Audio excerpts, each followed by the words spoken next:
Hey everyone, and welcome back to the channel.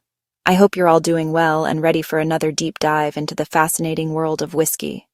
Now, as you can see from the chart on your screen right now, we've got something really special lined up for today's episode. Take a moment to look at this chart I've put together. Notice how it highlights all the major whiskey-producing regions across the globe. From Scotland's rugged highlands to Ireland's emerald countryside, from America's bourbon heartland to Canada's vast grain fields. This isn't just a pretty picture.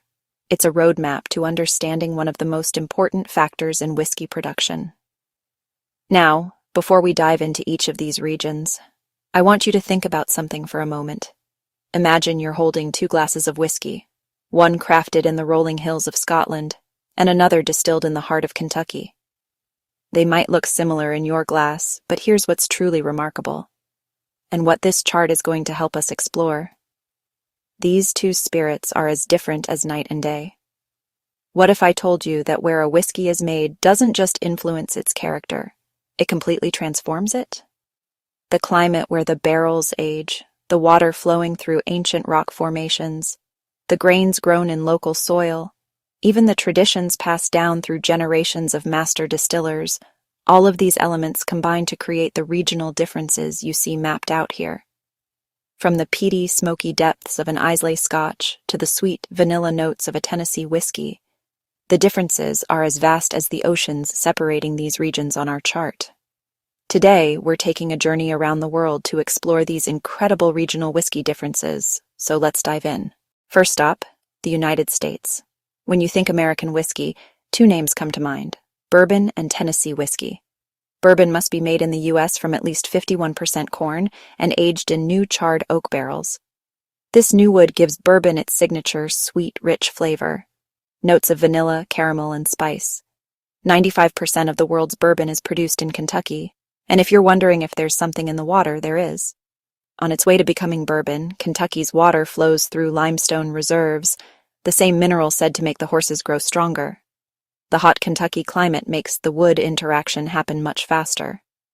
Tennessee whiskey follows bourbon rules but adds one step: filtering through sugar maple charcoal. Wood from sugar maple tree is chopped into planks, stacked in piles, and burned to form charcoal. Freshly distilled, unaged whiskey is filtered over the charcoal in a mysterious but necessary step known as the Lincoln County process. By law, a product cannot be called Tennessee whiskey without it. Now let's cross the pond to Scotland. Scotch whiskey, spelled without the E, offers immense variety thanks to distinct regions. From smoky Islay to elegant Speyside, each region creates unique flavor profiles that define Scottish whiskey character. Islay whiskies use peat fires to dry malted barley, creating their famous smoky flavor that reflects both tradition and local resources. Speyside is the heart of Scotch whiskey. Here, the pure waters of the River Spey and a mild climate shape a smooth, sweet, and fruity style. Think honey, apple, and vanilla. Instead of peat smoke, the flavors come from copper stills that create a lighter spirit and from sherry casks that add rich fruit and spice. With over 50 distilleries, Speyside is the perfect place to start your Scotch journey.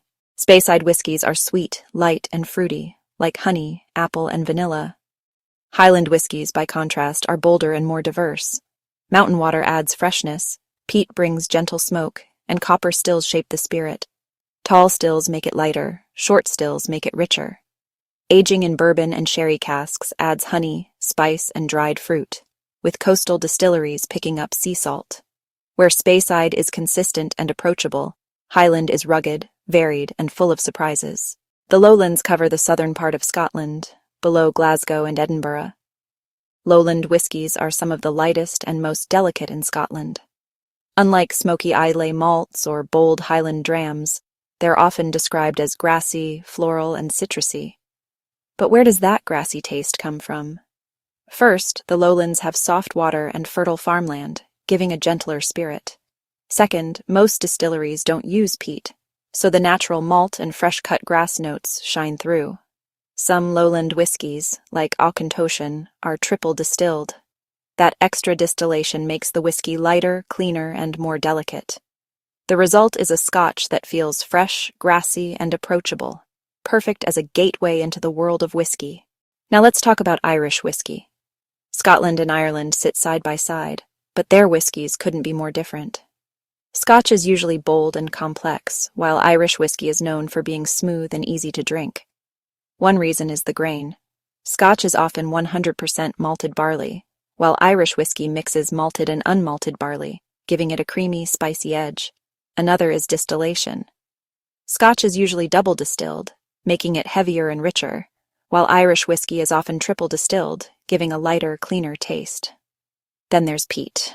Many Scotch whiskies, especially from Islay, use peat smoke for that famous smoky flavor, while Irish whiskey rarely does. So even though they share similar geography, different traditions create very different styles. Scotch is smoky, robust, and complex. Irish whiskey is smooth, creamy, and approachable. Canadian whiskey is often overlooked next to Scotch, Irish, and American, but it has a style all its own. Where Scotch is bold, Irish is smooth, and American bourbon is sweet and powerful. Canadian whiskey is known for its smoothness and expert blending. Most Canadian whiskies are made from a mix of grains, corn for sweetness, rye for spice, wheat and barley for balance. What's special is that each grain is usually distilled and aged separately, then carefully blended to create the final flavor. That blending tradition gives Canadian whiskey its light, versatile character and a signature rye kick. By law, it must age at least 3 years in oak, often in used bourbon or sherry barrels, adding mellow, rounded notes. The result is a whiskey that's approachable, balanced, and perfect for mixing or sipping. Canadian whiskey, defined by blending, lifted by rye, and smooth in every glass. Whether you prefer bourbon's sweet vanilla, Islay's smoky character, or Irish whiskey's smooth finish, there's a world of flavor waiting for you. Next time you're at the store, try a bottle from a new region. You might find your new favorite. Thanks for watching, and cheers.